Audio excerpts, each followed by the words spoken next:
We went on the cruise and I said, wow, this is pretty cool. And so my journey into actually traveling began at a very young age. Now, at around 16, in the mean streets of Brooklyn, my dad said, listen, on the weekends, you come into the office to work. I said, why? He said, well, I'm going to teach you how to sell airline tickets, and I'm going to teach you how to type. I said, Dad, why do I need to learn how to type? He said, because if they send you to the Army, which they probably will, they're going to give you a typewriter instead of a gun. So he was a pretty smart guy. I mean, he always had my welfare in mind. So at 16 years old, I started writing airline tickets. And back in those days, people would come in to buy a $49 ticket to go from New York to San Juan on Trans-Caribbean Airlines, and they paid out over time, $5 a week. I'm going back a lot of years. So as time evolved, it was time for me to go to college. And the rule was, you must go to college. Well, I was not a good student, and I really hated school. And I argued, and we made a deal.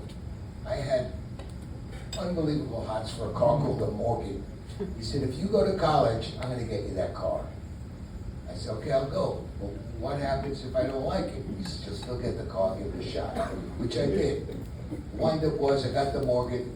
I didn't go to college after 6 months. So he said to me, all right, no college, you're going to go to work. And so my journey at 19 years old, I began a full-time job at the company's office called Reliable Travel in Brooklyn. About 5 years in, I said, you know, I think I'd like to do things on my own. I said, can you lend me some money? I want to start my own business. And I explained to him what I wanted to do. He said, okay. And I started a company called Imperial Worldwide Tours. And what we did was we chartered airplanes for people to go from New York to Las Vegas. And listen to this, 3 nights, Thursday to Sunday, or 4 nights, Sunday to Thursday, $179 at the Stardust Hotel. Airfare transfers, breakfast coupons, and the hotel stay. Now we did great. Okay, so now I'm in my 20s, and my father takes ill. And my mom says, you know, you really should come back into the family business. Daddy's not good. You should come back. So I sold Imperial Worldwide Tours to some guys that I partnered with, and I came back. My father said, okay, you're going to be vice president of sales and marketing, and we also had a wholesale operation. That means we put together package tours, and we sold it to the general public through other travel agents. And we're very successful. I put together a number of national programs. And as time went on, my dad passed away, and I took over the company. And I had always been in sales and marketing. I really never paid much attention to the accounting side of business, but it was the best. Anyway, I decided I'm going to sell off the marginal parts of our business, and I'll keep, at that time we had 4 stores, I'll keep 2 of the stores, and I'll sell 2 to the managers, which I did. So here I am, I've got an office on Kings Highway in Brooklyn, a travel agency in Cedarhurst, Long Island. I had already got married, moved to Long Island, so I made that my base, and things were hunky-dory. Fast forward another couple of years, we were killing it. We were doing really, really well. And I said to my accountant, I think I want to go public. So after he stopped laughing, he said, Scott, travel agents don't go public. I said, why not? He said, they don't. Anyway, we went public. Raised about $1 million. That was in the mid-'80s. And with that money, we were in a retail store in Cedarhurst, in a 3-story, I guess, brownstone type of building. And we had all the 3 floors because we were bursting at the seams. I took over a supermarket around the corner called Gate Shopwell in Cedarhurst. Anybody here from Long Island or remember Cedarhurst? No? Okay. Well, it was like the size of a big CVS. I redid the whole main level. I took a decrepit basement, turned that into workable space. Built about 100 desks, and we moved everybody in. And then I had empty desks, so I went on an acquisition program, and I started buying up travel agencies in a 10-mile radius. And before you know it, we had 100 desks built. So now everything is going really, really well. I'm proud of myself. I'm in my late 30s, early 40s. And this guy, Gaddafi, decides to blow up a Pan American plane over Scotland. Anybody remember that? It was a nightmare. The whole world stopped traveling. I mean, like this. Cancellations, no travel. Similar to what we had a few years ago with COVID. Now, I had a few corporate customers. These are not leisure travels like we all are. These are people that travel for business, corporations. They had to travel. It wasn't a choice of personal money put to cruises or vacations. They had to travel for business. So I re-engineered the company to focus on business travel, and that's called travel management. And it mushroomed. I got very lucky. We got some very large accounts like Lockheed Martin, Revlon. They had them double their books. And before you knew it, the business grew and grew and grew to 47 stores nationwide, based in Little Cedarhurst, Long Island, in an old supermarket. Okay, things are wonderful. I'm married, I'm happy, everything is great. And then in 1996, I'm fast forwarding, Delta Airlines decided, this is when the internet first started, and people were just getting exposed to the internet. They decided, why should we spend billions of dollars paying travel agents commission?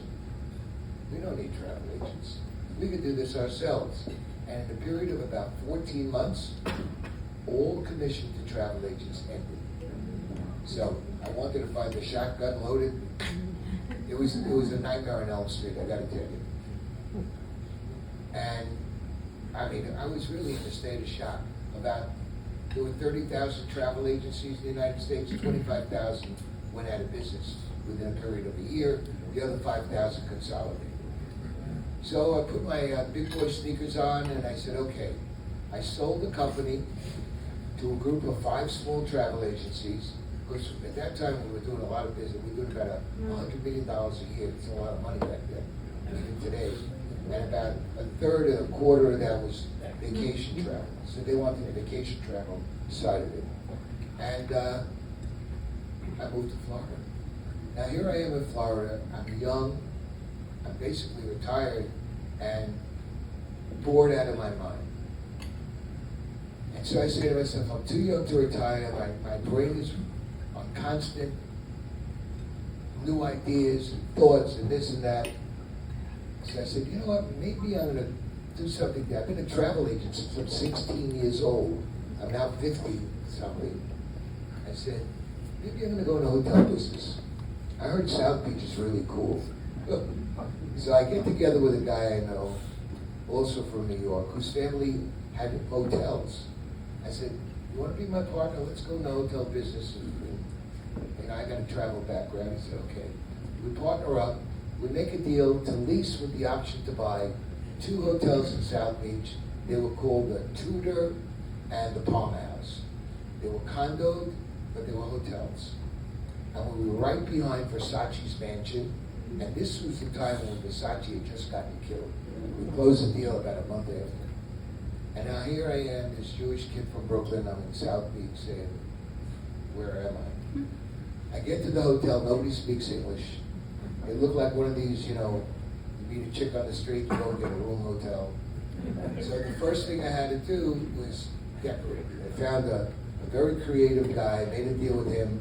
He put his artistic flair to work, and we made it into this beautiful, sexy Art Deco hotel, cool lighting and 30-foot ceilings, white sheer drapes, always had dynamite music, and it was kicking, and it was working well. But again, I just felt lost. I'll give you an example.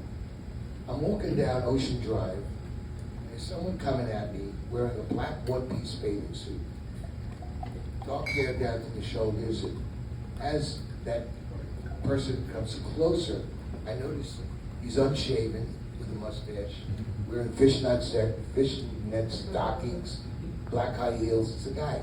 You're tight. I was coming from a party. Sorry. I said, whoa. I said, okay, this is where I am. And then he threw a typewriter at him. I gotta tell you, man, it was totally, I've been around, Brooklyn guy, New York guy, but I thought South Beach is this glamorous resort area. So it was a combination of Brighton Beach, Brooklyn meets Greenwich Village meets, I don't know what.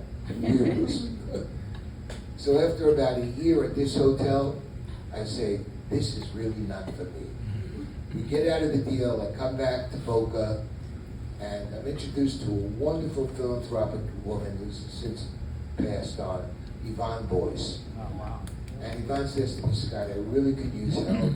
I have this travel agency, I don't know what to do with it, it's losing money, but I know you have a background, can you help me? I said, well, I tell you, Yvonne, I never worked for anybody, but I'll try. So we got together, I said, I'll be the CEO, you just stay out of it and let me do my thing. And I turned her from a little $400,000 a year agency into a $4 million a year travel agency. I turned her from this guy, Fugazi Travel, and he was a Fugazi, selling franchises under his name, to American Express. It was real good. This guy, you gotta tell him what Fugazi means in Brooklyn. Oh, Fugazi, thank you, DD. Yeah. Fugazi means it's not for real. You watch Donnie Brasco, it's a Fugazi. So what happens is, Yvonne and I kiss him and say bye-bye. And I said, you know, maybe I'll go back into travel. And instead of having 47 offices, 200 employees, 9 secretaries, I'll do it myself from home. After all, someone calls, you pick up the phone, hi, Scott Rotary, I could be in my pajamas. They don't know if I'm in my pajamas or a suit. And I said, yes. And everybody's working from home nowadays, remote, with the computerization taking full swing. So that's what I do. And I started off at, I guess I was around 2008 with Scott Rotary Travel. And then I put a couple of ads out in the glossy magazines like Simply the Best and Boca Raton, Boca Reserva, and bang.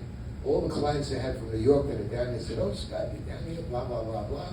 And it took off, which takes me to where I am today. So one message out of that story, and I hope I didn't put you to sleep with that, is that you never give up. You never give up. When you think the world is caving in, which it did when airlines said, we're not paying you commission anymore, and you're getting about $10 million a year in commission, and you see that evaporate, you could still go forward. And I did. Whatever is in me that gives me that drive, I wanted to be inspirational to all of you. Everyone has bumps in the road of life. Jump over those bumps, walk over those bumps, but get over them and go forward. Because bright futures lie ahead to those that make it a bright future. So now I'll bring you up to date. Scott Rotary Travel is wonderful, it's kicking ass. I'm so grateful to be part of this community, which is a community with a heart that's as big as all outdoors. I'm so grateful to have met Neil years and years ago. The man never stops. I created a program with certain vendors. The most well-known one is the Celebrity Cruises, Cruise on the Fly, where we've raised hundreds of thousands of dollars for so many, 30 or 40 different worthy organizations. It's really so gratifying. So now, here I am, I'm pushing 80, and my mind doesn't stop working. So I have a lot of clients in that age window, 60 to 85, let's say. And everybody, I'm in a personal business. So if you call me to go on a trip, you're going to tell me what doctor you just visited, what doctor you're going to visit, what's the matter with your wife, you woke up, your back hurts, you can't pee well, whatever the story is, okay? I'm going to hear about it. It's a very personal business. So I'm saying to myself, and then I listen to the news, and you hear about this tremendous drive to keep yourself healthy. I come up with an idea 2 years ago, just came to fruition this week. It's called Your Personal Health Companion. The name of the app is called Your Health Companion. And here's what it is. On your phone, you can download it today at Apple Play Store. We just got the approval. On your phone is your doctor's office. You download the app, fill out a medical history form like you would if you went to see a new doctor. List all the medicines you take. Aspirin, this one, that one, what milligrams, what time you take it. Then you have a medicine cabinet to put in that medication list. And if you have a blood test, you can upload it. So now you do 2 fill-in forms, the medical form, the medication list. Then it has a medical wallet. Put in all your insurance information, or your doctor contacts, your favorite pharmacy, your loved one's contact. So you got the medical history form, your medicine cabinet, you've got your medical wallet with all that data. Then you have the primary feature of this app, symptom checker. You wake up in the morning, you don't feel good. Yeah, I got a weird pain in my left waist. The symptom checker knows who you are, how old you are, your ethnicity, looks at your medical history, looks at the medication bar, then goes into the cloud, the universe, where there are literally billions of medical data points. Personalizes it to you, asks the question, by the way, you talk to it, you don't have to, and bango, there's the most logical, evidence-based reason for your issue. So that's a symptom checker. Then you have a library that has a history of all your symptom inquiries and articles about pains in the left side of your waist. It has a call your doctor now button. It has an SOS emergency button, dial 911 with GPS to tell them where you are. And finally, it has a share your data button. Let's say you got to go to an urgent center. They ask you 30 questions. Wait, press the button. It goes to their email, either a link to all your medical data, either through a link or a barcode. So that app, I said, wow, that's going to be great for travelers, and it will be enormous. But then we have a partner that said, I just sold an amazing program to an insurance company, and I told the guy about what you're working on. He said, that app will save us millions of dollars. People go to doctors for no reason. The doctor says, listen, go home, you ate something bad, take Pepto-Bismol. Meanwhile, the insurance company paid the doctor $100 to say that to you.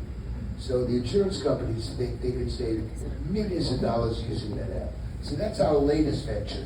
And of course, we're going to send it out to all our travel clients, because it's especially good if you're traveling. There's all your medical information right in your pocket. So again, what is that messaging to you, my friends here at wonderful Rotary? Never stop thinking. You got an idea, play it forward. Whether you're retired, whether you got 5 things on the burner, get a 6. And that's my messaging. Okay, so I've been doing this interview format now for a couple of years. It can now be replaced by a hologram, a cardboard cutout. Guys, I love this guy. We see each other 3 or 4 times a week usually. I just learned, I've seen him through 11 or 12 Jaguars, a Bentley. I never knew he had a Morgan Plus 4, right? What a car, oh my God, great car. So I'm just gonna jump in here for it because I know you all have questions about travel. I'm gonna ask you a bunch, but first, now that I know about the Morgan, you're an incredibly Renaissance man. I know you're an incredible boat captain. Where'd you learn all your boat captaining skills? I always wanted to have a boat. When you travel around the world, you get a lot of input. You see how people live, you see lifestyles of the rich and famous, and I was extremely impressionable. So I said, well, I'd love to be a boat captain one day when I'm 12. So at 18, I started renting boats at Long Beach, Long Island, and I bought my first boat in my, middle 20s. It was in 1960 something, Wars. It was fiberglass hull with a wood house, and eventually I wound up with this beautiful 57-foot Bayliner motor yacht, which was like ahead of its time because they always built small boats. I became the Commodore of the Lawrence Yacht Club, and it was party, more party, and when you were done partying, it started all over. In his spare time. Oh my God. And then, I know everybody's having this question. All the places you've been, all the places you've traveled, all the trips, do you have a favorite or a few favorites? Yeah, for all of you, and I know all of you have traveled to some extent, we break the world down into 2 parts. There are capital cities and there are resorts. I'm a resort guy. If you've lived or spent time in a capital city like New York, Miami, very similar, but Paris has the Eiffel Tower, London has Parliament. But capital cities are cosmopolitan, they're very similar. Resorts are for chill, fun, relaxation, so I lean towards resorts. And with that, the Isle of Capri, which is off the coast of Naples, one of my favorite resort places. Sardinia, off the coast of Rome, another beautiful, gorgeous European resort area. And I'd say Italy is one of my very favorite countries because it has such a great mix of city, resort, history, and visual countryside that you get in Tuscany, which is just below Florence. I guess those are my favorite places. Any travel tips? Travel tips, yeah. If you're thinking about travel, book early. The reason being is, in today's world with computerization, the cruise lines, which is the most popular kind of cruise travel today, cruise lines copy the airline algorithm. What does that mean in English? It means that they can project where their inventory of availability is going to be way in advance. And as a result, if you wanted a cruise, let's say, in 2027, March, just picking out a date, booking that now compared to booking it 6 months from now will guarantee you save money, because prices steadily increase as you get close to the departure date. So booking early is perhaps the greatest tip I can give you. The other thing is, if you know for sure where you want to go, and we're talking about cruises, always select the non-refundable deposit fare, because when you're putting maybe a $500 deposit at risk, the savings or the differential in the price exceeds $500. So if the cruise is $3,000, you might be able to get it for $2,300 with a non-refundable deposit fare, as opposed to spending $3,000 and getting that $500 refundable. So that's a good piece of advice. That's a for you. good tip. Any travel? Very technical stuff. Any travel questions? I have one. Pia, Yes, okay. who just came back from New Zealand. Okay, I'm collecting continents. I have 6 under my belt. I'm going to Japan next March.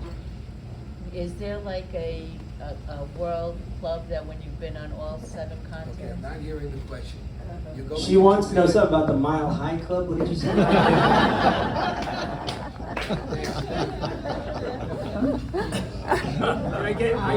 No, okay. So no, my question is, I have 6 continents under my belt. I'm going to Japan for my 7th next March. Is there a club that, for people who have gone to 6 or 7 continents? No. Oh. But listen, you can make a club. And I guarantee if you went on Facebook and said, I'm forming a club for those world travelers, you have to start off with 3 continent visits. I guarantee you'll get many members very quickly. So my niece has been to 100 countries, right? And she's doing the checking it off list. Yeah. And my brother's trying to catch up with her. I got a call this morning from him in Uzbekistan. Well, I'm doing the continents as opposed to the 6. I gotta tell you, Japan is so popular this year. I can't get over it. I mean, I must have at least a dozen bookings made in the last few months for people that are going to Japan. Well, thank you.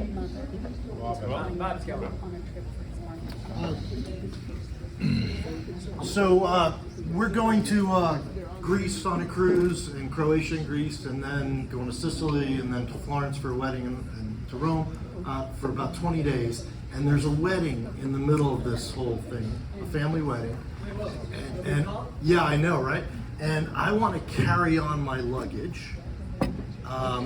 My wife wants to bring a lot of luggage, and because of the cruise and the wedding. Is there a way to ship clothing? Absolutely, yes. The downside of it, and I forget the name of the website, but they work through, I think it's Luggage Forward, but when we're done, I'll look up the site and give it to you. Here's the downside of that. They generally pick your luggage up 10 days before you depart, so you gotta depart early. It is delivered to your cabin. When you get off the ship, you're flying home or you're staying at a hotel? We're staying at a hotel. Okay. The same, they would pick it up at the hotel and then ship it home. You probably get it 10 days, 12 days after the shipping date. So you could have cruise clothes, wedding clothes, that kind of I thing. hear you. So, and here's the other thought. You know, when you're traveling, there are people that, I like to travel with a lot of stuff too, which is not really smart, but I like to be able to change clothes. But if you can put everything into one big bag with roller, and you can roll it on, that's cool. Yeah. If your wife could get everything into one bag and they could share a third bag, that might avoid that expense. That's good. Yeah, we're jumping on trains and stuff, so it's Oh, yeah, that's gotta so- be interesting. Well, I tell you, Thank going you. on trains and this and that, that's what I think David Dweck said is the Italian word schlepping. Yes. Nothing worse. It's a pain in the butt, for sure. It is. And keep this in mind, at train stations, finding a porter is not as easy as, oh, there's a porter. They're few and far between. So if you're first train, and you're coming from the hotel to take the train, and then when the train is over, you're going back to a hotel, or, right? Yeah, the train's in the middle of the trip. In the middle, so here's what you Florence should to do. Rome. Spend a few extra bucks, have the concierge arrange for a private car and driver that'll assist you with the luggage, getting you onto the train with the bags, because they load it into a baggage car next to the passenger car. Have a guy on the other end, meet the train, take the bags off the baggage car, and take you to a car wait. Or we're gonna buy the clothes there and donate it on the That's way a home. different thing. Traveling with Scott and traveling with me. Yeah. Travel with me, everybody gets one carry out. That's what we did. We've done that in the past. 17 days of just carry out, but not this time. Thank you.